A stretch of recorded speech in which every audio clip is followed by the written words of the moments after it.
Thanks. Thank you, Lisa, for your introduction, and thanks for inviting me to be part of this series that I've really enjoyed since the first lecture.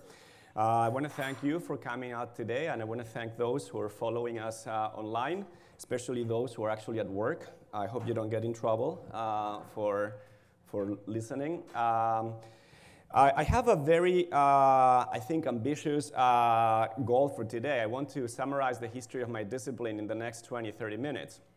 So I think I might be making some sweeping generalizations, and I'm sure that what I say could be footnoted by many people.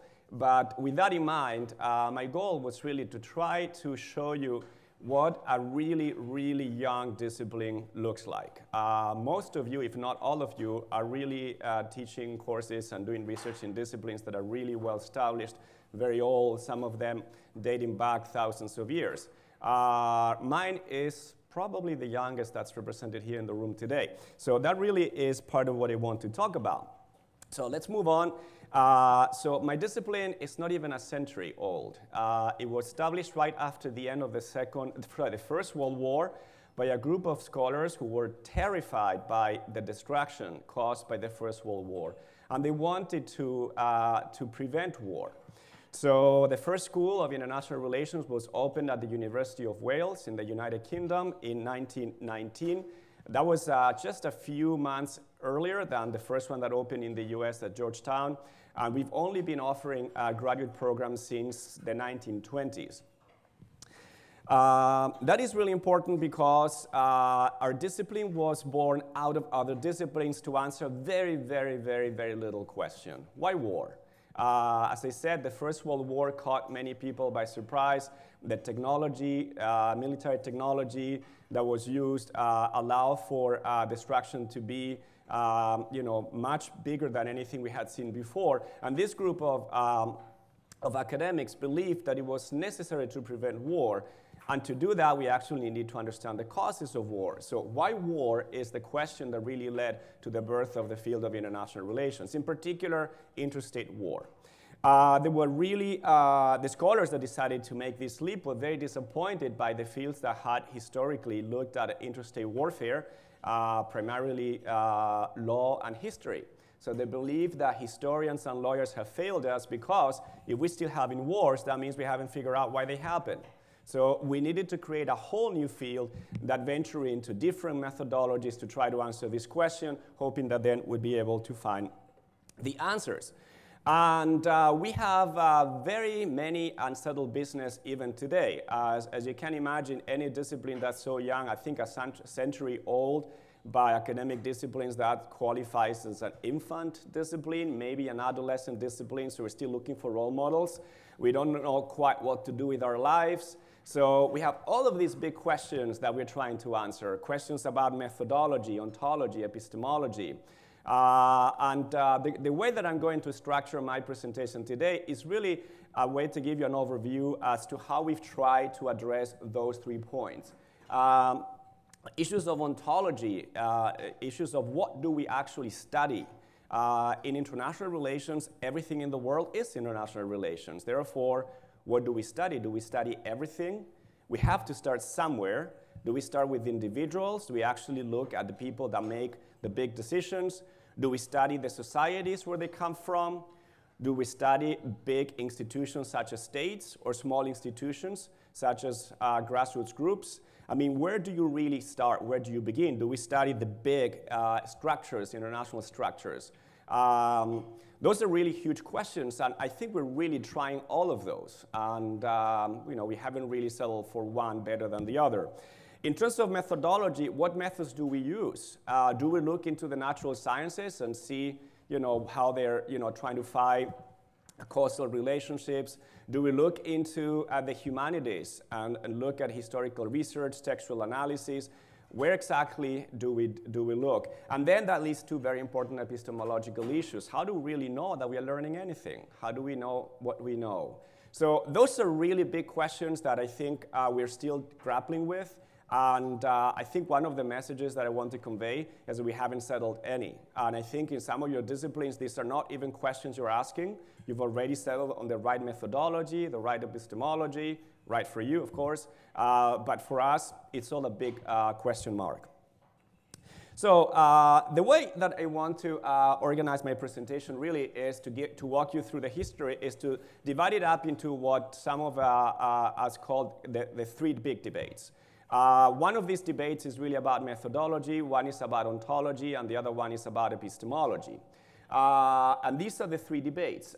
They're listed in chronological order, not necessarily in order of importance, but I really want to emphasize that we haven't settled any. At some point, we thought that we had, but then some people challenged that we hadn't, and the three debates are pretty much open. So I'm going to walk you through the three of them. I will give you, as I said, some really big generalizations. And I'm sure that my colleague Beth here or John Rapp that just walked in would probably have a different take on this. So I'm not really trying to argue that what I'm giving you here is 100% shared by all of the members of academia in my field. Okay, so the first big debate is debate between the realists and the idealists. So as I said, the discipline was born right after the First World War. And this debate really is about ontology. There's a couple of groups in academia that are really divided. In the 1920s, 1930s, between the two big wars, it seems like a group of scholars called the idealists, the liberals, are the ones that really held the middle ground, the ones that were considered to really win the debate.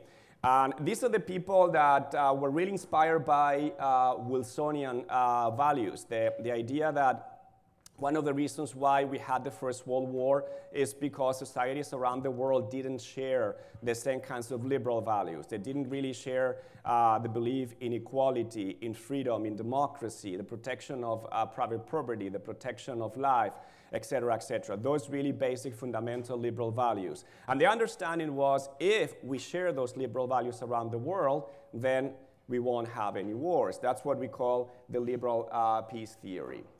This approach, of course, was really criticized by those that were coming from the German realpolitik school as utopian. They were dismissed as utopian and idealists. They said, well, these liberals, if they could dream, they would really, of course, create a wonderful world. But unfortunately, it's really nasty out there. And the charge by the realist school is that they think about Thomas Hobbes and his depiction of, the jungle where humans are all wolves. The only way to bring about peace is to create this Leviathan, this great institution that we call the state. And the argument is we don't have such an institution at the world level. And therefore, nothing is out there to provide peace, to enforce the laws, to create laws and enforce the laws. They claim that out there is the law of the jungle. Might makes right. If you're powerful, good. If you're weak, too bad for you. In the world, the powerful do what they can and the weak do what they must. Whether you like it or not, that's reality for you. That's the charge of the realists as opposed to the liberals. And the argument of the realists, this is why I say it's an ontological argument, is that we should not focus on values, we should not focus on rules. We should focus on the study of power. It's all about power. It's about the distribution of power.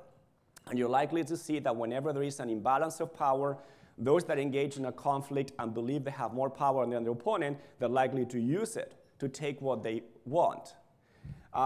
We have here some really big examples of some of the great scholars of realism. I'm really not going to mention a lot about them, but I want you to look at them because I'm going to come back to these at the end, and I'll make a few concluding remarks. I really don't want to point out E.H. Carr. E.H. Carr is a very important fellow in the field. He's one of the early holders of the Chair of International Studies at the University of Wales, and he really articulated very well the need for a new discipline called international relations. He's a historian by training.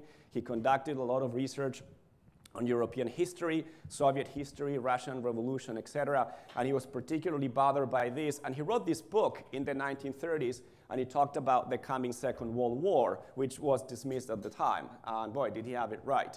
And he claimed that the utopians, the liberals, were to blame for the upcoming Second World War because they hadn't really armed themselves and tried to establish a balance of power against Germany, and Germany was feeling very emboldened, very, very strong, and they were likely to take back what they couldn't in the First World War. And I think Beth has a personal connection indirectly to Hans Morgenthau because she went to a school where one of Hans Morgenthau's disciples taught. So, all right. That doesn't mean I'm outing Beth as a realist, by no means.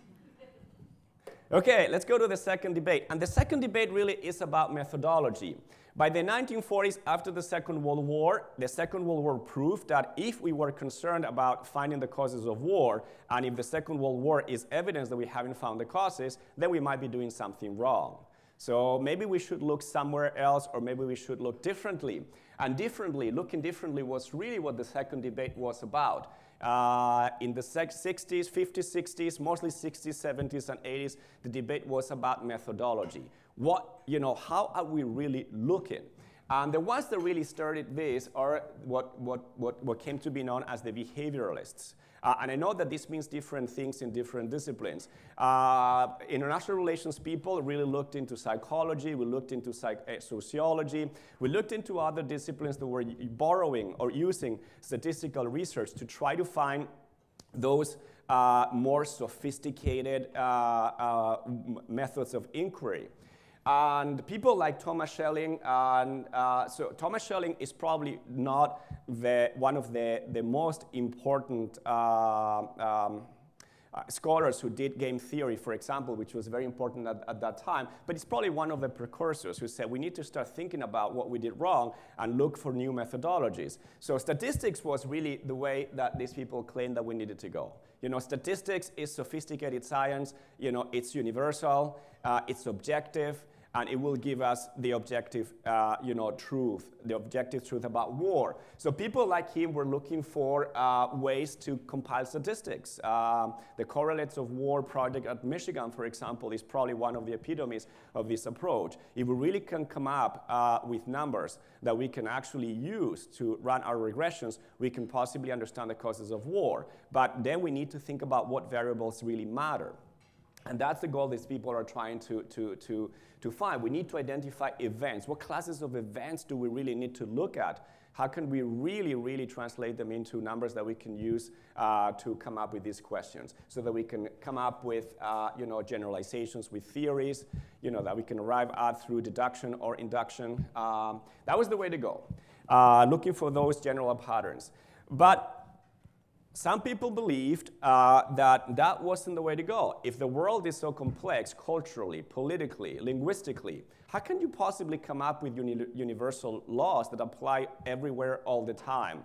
So the traditionalists, such as Austrian/German Stanley Hoffmann, have always been advocating this. He's a very big advocate of area studies, European studies, Latin American studies, African studies, that some of the discussions we're having on campus today. And the idea is that one model that fits all really doesn't tell us anything. What we really need to understand is the practice of international relations is really complex. It's not a science, it's an art, it's a craft. And as such, you cannot study it scientifically. Leadership styles are very different. People respond to different desires, respond to different interests, to different goals. And they would respond differently depending on the juncture, the historical period, the big questions their societies are asking. How can you possibly really translate that into an equation? Geography makes a difference, culture makes a difference. There is no scientific theory that can really do justice to this, that can really capture this. So that was the second debate. It was really about methodology, and what he was advocating was looking into the specifics of societies, looking into culture, issues of political culture, etc., etc. And this leads us to the third debate, which is about epistemology. It's about how do we really know what we know? And this is probably the debate that has been strongest in the last couple of decades in my discipline. And this debate has actually really produced very strange bedfellows, because the charge of postmodernism has actually brought the liberals and the realists and the Marxists all together in the same room. It's really fascinating. When you go to one of these conferences, you get these people who up until the 80s were basically tearing each other's arguments apart, sharing a panel, longing for the good old days, where we didn't have to justify themselves against the postmodernists, who are now, the really evil guys who are really shaking academia. And so very, very interesting. So bear with me, because I'm going to put all of these guys in the same box.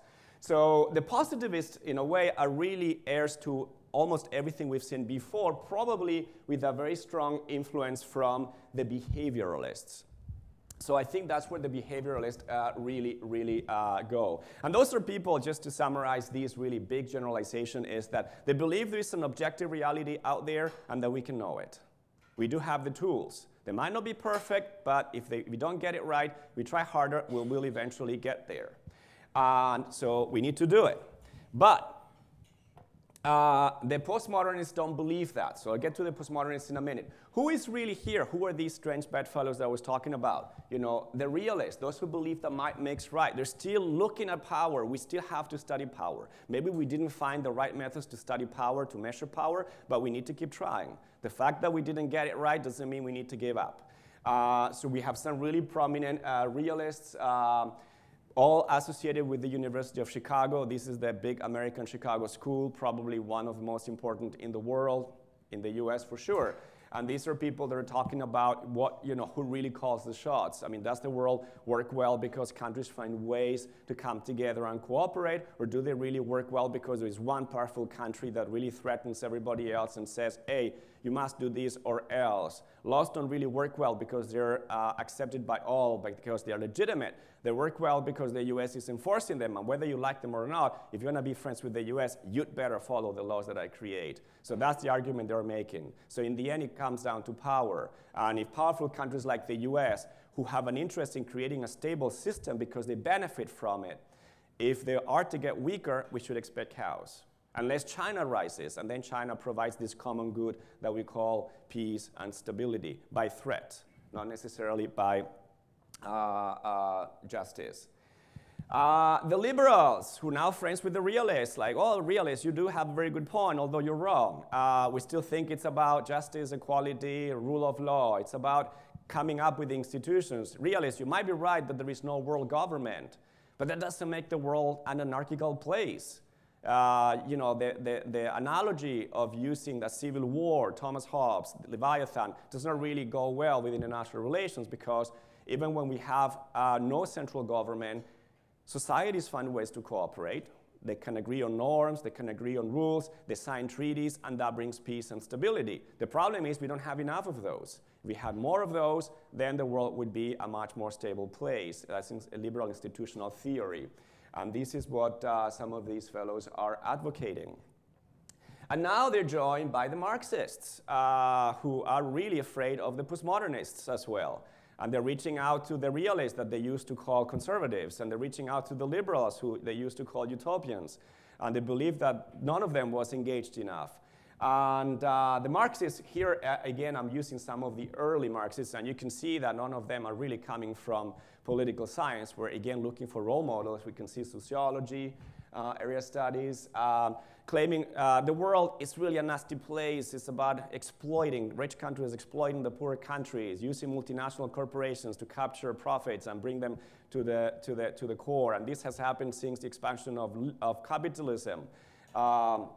In the 15th century, 16th century, through European colonialism. All right, so here comes the charge. The post-positivists that is really, really scaring the other three big schools.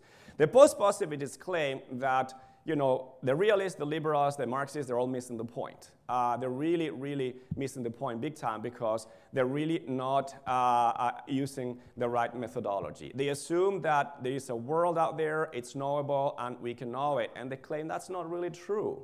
That might be possible in the natural sciences, where they study physical things, but in the social sciences, there's nothing physical about what we study. Everything we study is socially constructed.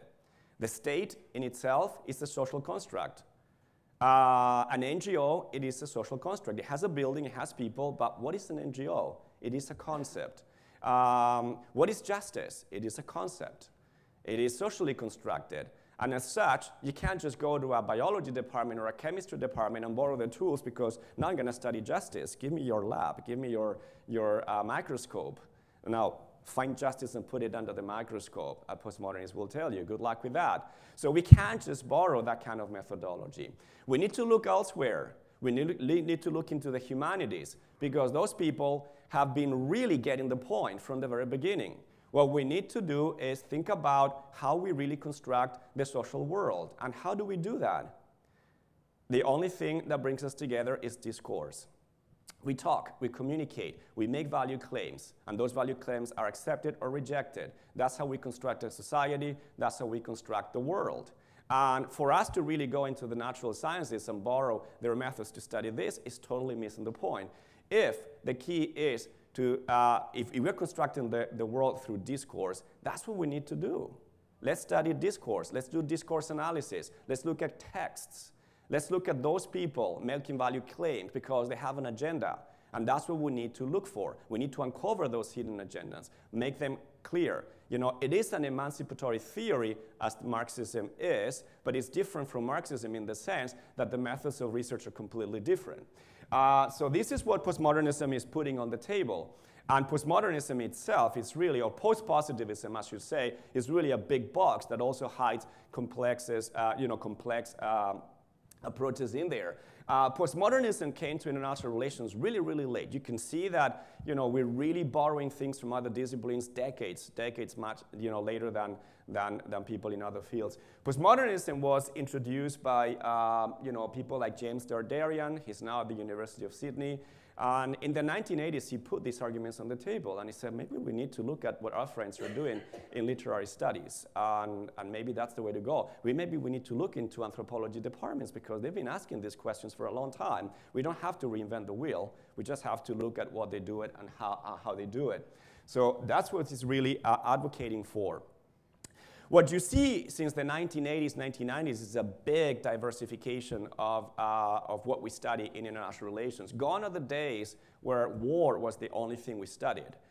These people are putting many other areas on the table, issues of identity, issues of culture, issues of gender. The constructivists who claim that, you know, again, the world is constructed as such, we need to think about the ways that, you know, we societies construct the world. These guys go into sociology departments to look for social theory.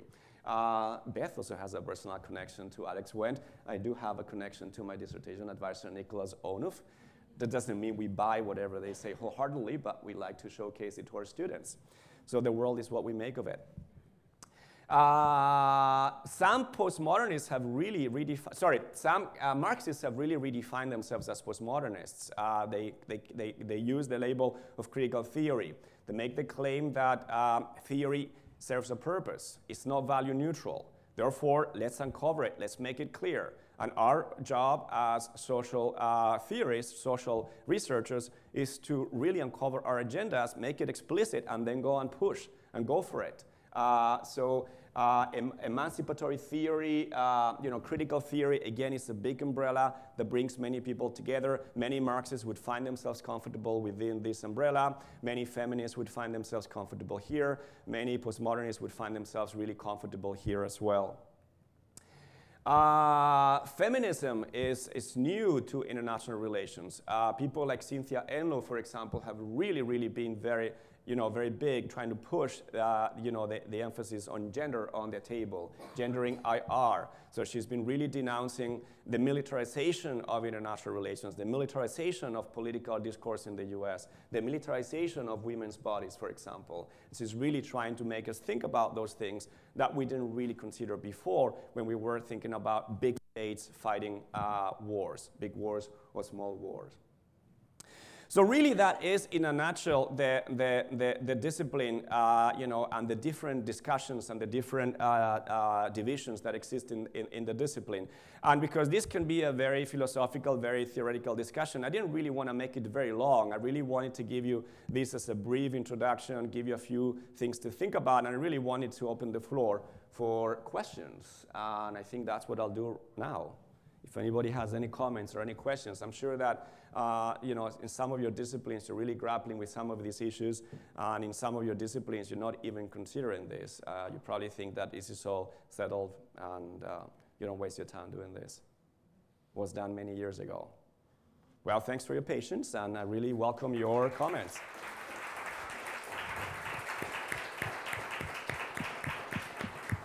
Yes, George.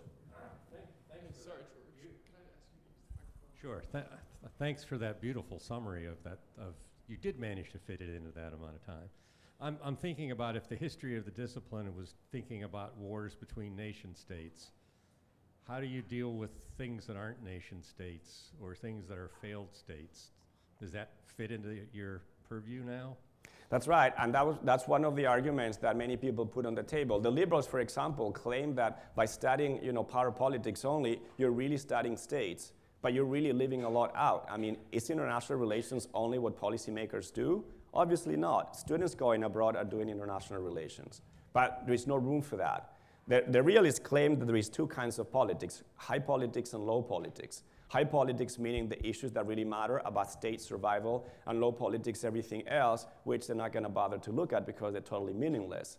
And many people claim, well, maybe they're meaningless to you, but that doesn't mean they're meaningless to us. In fact, most of us concerned with those issues of low politics, we care about music, we care about art, we care about the things that make our lives better, comfortable. And it's not like war and peace are trivial, but there's a lot more to international relations. So now we are, just to answer your question, we are, of course, looking at those things. And as I mentioned, the feminists are making us think about identity and how identity becomes part of the game.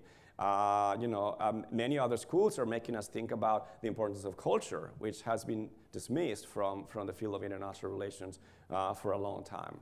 As I mentioned earlier during the second debate, those people who studied the traditionalists that claim that history still matters. We haven't really found those universals, and history has a lot to teach us. Maybe we need to think about why things happened in specific contexts. Everything is contingent upon time and space, and that really opens the box for many, many, many other things to be considered. Science, for example, since you're coming from the natural sciences, is also a huge field. The international relations of science. How do countries develop, big science programs? I mean, do they happen by fluke? I mean, how do those happen? So you can have really, really a huge universe of possibilities right now that we've opened really the floor to many other options. Yes? Pablo, I'm wondering, this is kind of, thanks very much for this. This is very interesting. And of course, I'm thinking about it in the context of my own discipline, sociology, where we have a hard time agreeing on any of these central questions as well. But one question that I always ask myself about sociology is, where is the money? That is, what are people going to graduate school in sociology to study? Who are the dominant programs in sociology? Who's receiving the big grants? Where is the money sloshing in sociology? And so I would ask that of you with respect to international relations. Where's the money? Yeah, well, that is a question that we also ask. And I remember talking to a professor of mine when I got the job at Beloit, and he was telling me exactly that thing. He said, I don't know anything about Beloit, but you want to ask yourself, where is the money? Because I have the feeling that he was basically thinking liberal arts college in Wisconsin. It has to be crazy postmodernist. There is no money there. Be very careful. You don't want to get stuck in a place like that. And of course, he was thinking big power politics. I mean, he was coming from one of the oldest traditions in the field, University of Chicago, big schools in the Northeast as well. But the truth is, those get a lot of money from the government, but how many students get to work for the government? How many students get to work in terms of security? Many of our students are really getting jobs outside of government. So I'm not trying to dismiss that. But emphasizing big power politics, it's a really interesting part of what we do. I personally find it very fulfilling. I don't want to dismiss the conflict between Russia and Ukraine, US, China, all those things. But is that really going to feed our students when they graduate from Beloit? I'm not really sure. I mean, I think we need to open many more possibilities for them, many areas of inquiry, many methodologies, and keep pushing them to ask questions that really go beyond this. I think it is important for them to teach them the canon, but then they have to get the tools to get beyond that and really take control over their own education, see where they can go. So I mean, I see my job as giving the students the opportunity to get into any of this. I don't make the choice for them. Here's where the money is for this, or here's the money for that. I'm going to help you get into one of these or the other. And I think in our department, we all do that. We try to expose the students to many of these different possibilities. And one of the things that I wanted to highlight as well, let me just go back. If you think about this, she is the only non-white male. And so the discipline maybe because it's an infant discipline, is not very diverse. Who is represented there? You know, she is the only one that's a little different. And I think we're doing a very good job. If you look at the demographics of IR graduates, about 40% are non-white, and I think that's really important, and about 60 to 70% are women. So I think we're doing something seriously here to diversify the field of international relations, and I think they will be able to feed themselves. They'll be able to chase the money, wherever it is. Yep.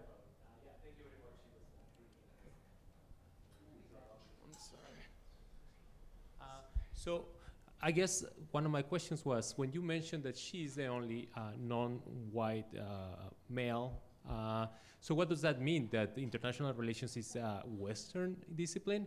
So there's no international relations happening outside of the center, outside of the US, like in Arabic countries or things like that, or we just don't study them?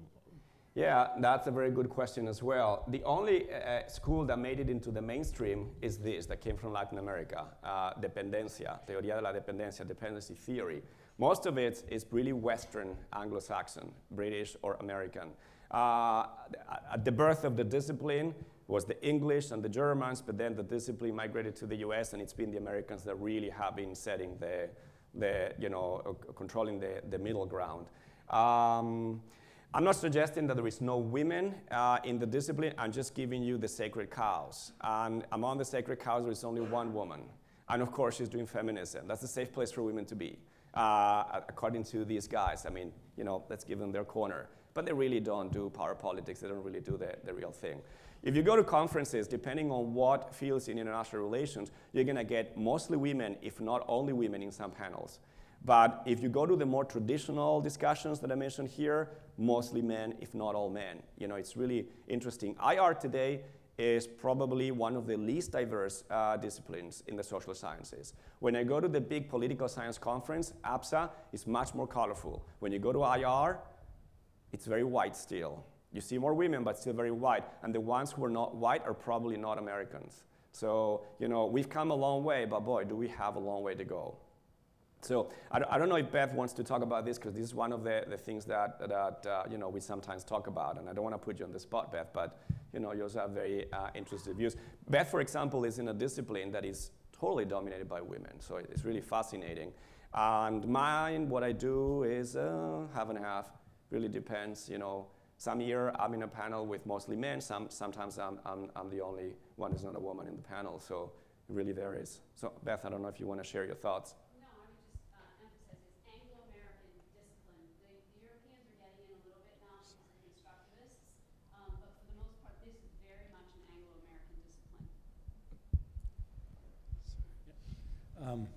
Thank you, Pablo. Granted, IR needed critiques, realists and liberals and whatnot, but has there been a critique of the has there been a postmodernism yet? Some people say that it's passé in other fields, and people in America are taking over when it's dying elsewhere.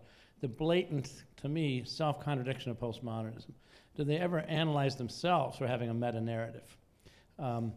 There were postmodernists like Foucault who excused some brutal regimes, Mao's China and Iran's theocracy. And some people would charge, I'm thinking of, what's his name, the critique of the Pursuit of Unreason, books that charge that there's no way for postmodernists to criticize fascism, because anti-fascism is a meta-narrative, right? Is there a critique of that in international relations without having to go back to realism? Yeah, the argument that you're making is the argument that the realists, the liberals, and the Marxists are really putting on the table. Okay, so postmodernism is telling us that we're making all these assumptions, are making all these generalizations that are all flawed for all these reasons, but they're not proposing an alternative. That's the argument that they're putting on the table. In the end of the day, what do you do in the face of war, famine, destruction, etc.? Are you supposed to just sit back and watch and say, well, I can't really get engaged because that's their culture, not mine? So that is the charge, and that's one of the discussions that is happening right now in the field. So I don't really have a good answer to that. Yes, that the conversation is happening, but it hasn't been settled. And based on on the historical record, I don't think it will be settled. We'll probably move on to the fourth debate, whatever that is. That would be a great dissertation topic, if anybody can come up with that. Yeah, Yafa, I think you raised your hand as well.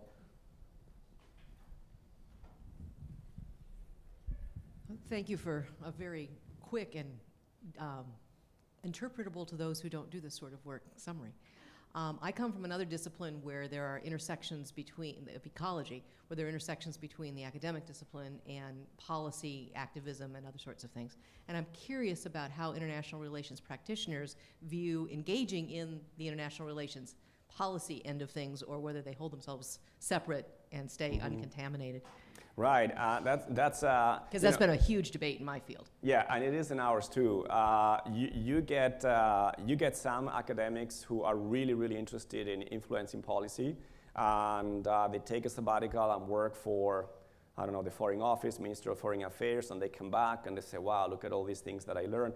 And you have academics who think that's below them. I mean, that's just a diversion. You don't really do that. I remember attending a panel presentation on environmental politics at the big conference last year. And there was a very prominent professor from Johns Hopkins in the panel. And I hadn't read him in a while. And I said, he's been quiet for a while. He must be working on a project. So I went to his presentation. And he really articulated this very blatantly. Somebody in the audience said, okay, well, I work for an NGO. And in the end of the day, I actually have to do something. You guys are just talking. I mean, what are you guys are actually doing? And they went around the room, and somebody said, hey, I work for my local environmental group, and this and that. I give money to Greenpeace. And the guy from Johns Hopkins said, I always get approached by newspapers. They want me to write an op-ed piece. They want me to share my views on, the climate negotiations, these things.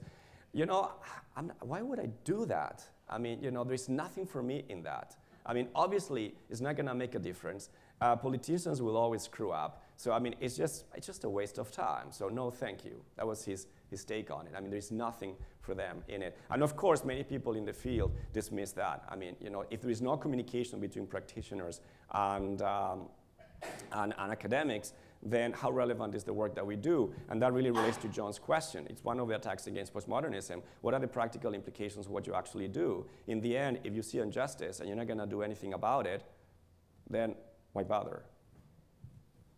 So those are the ethics of academia. Yeah, Lisa? Well, my question builds on that a little bit, which is to say, it seems to me anyway that political scientists in general, and perhaps people who do international relations in particular, are often granted seats at various policy tables. So which approach do those people mostly embody? In other words, yeah,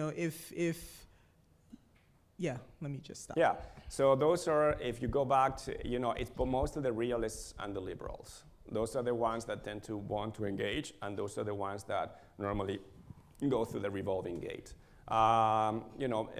Liberals and realists tend to serve in the American government as advisors, the UN, depending on who is in charge in the administration. You might get some or others, so there is some of that.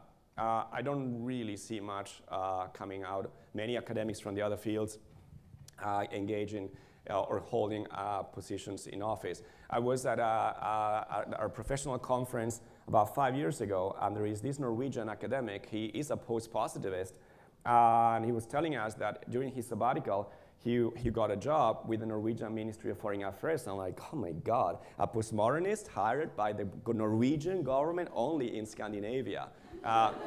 When is that going to happen in the US? I can't think. I can't even think about that. But that's back to the critique of postmodernism. It's okay to serve the government as long as you have an ironic stance toward it. Maybe Norway can afford to get away with that. Yep. But see, I see this more as a question about complexity versus something else. Mm-hmm. I mean, is that part of the problem? Because part of the critique of the postmodernists is too much hand-wringing. Everything's too hard.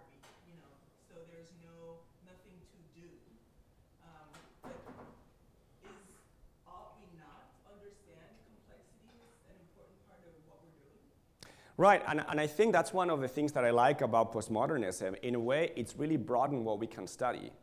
Many of the things that postmodernists are looking at are things that you wouldn't have been able to look at 30 years ago in my field. I mean, you would have never been able to get a PhD on issues of, I don't know, identity in South Beloit. Now you can do that in international relations. You can't do it everywhere, but you could. And so I think from that perspective, the post-positivist approaches have really pushed the envelope a lot. I mean, they really broadened the scope of what we can ask, the questions that we can, we try to answer. So in that sense, I think they've made us realize that the world is much more complex, even, or maybe that we had simplified it too much.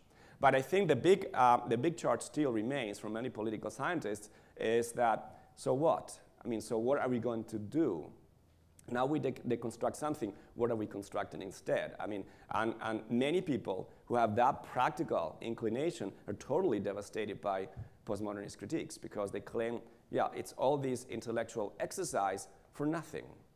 And I'm not saying, the for nothing is not my own, I'm really paraphrasing, this critique.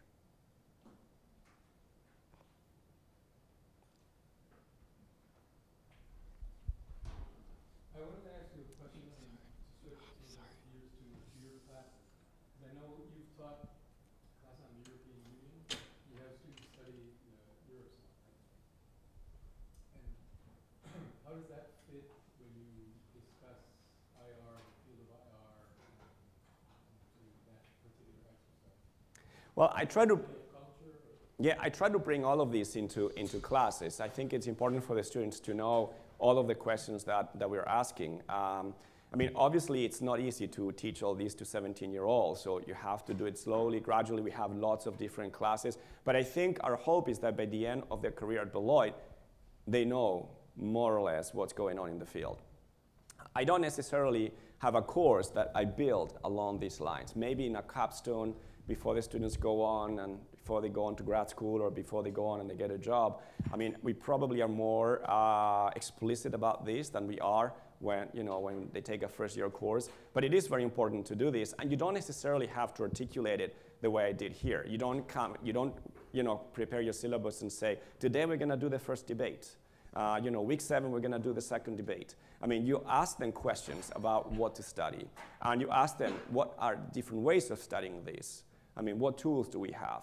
And that's how we really expose them to these kinds of things. I mean, you can look at the European Union from a realist perspective. You can look at the European Union from a postmodernist perspective, from a constructivist perspective. So you can really do this in any course. It's really, how you help the students navigate the methodological complexity that we have in the field. And to me, really, I don't really want them to be wedded to a particular approach by the time they graduate. I want them to be comfortable, using, different ones.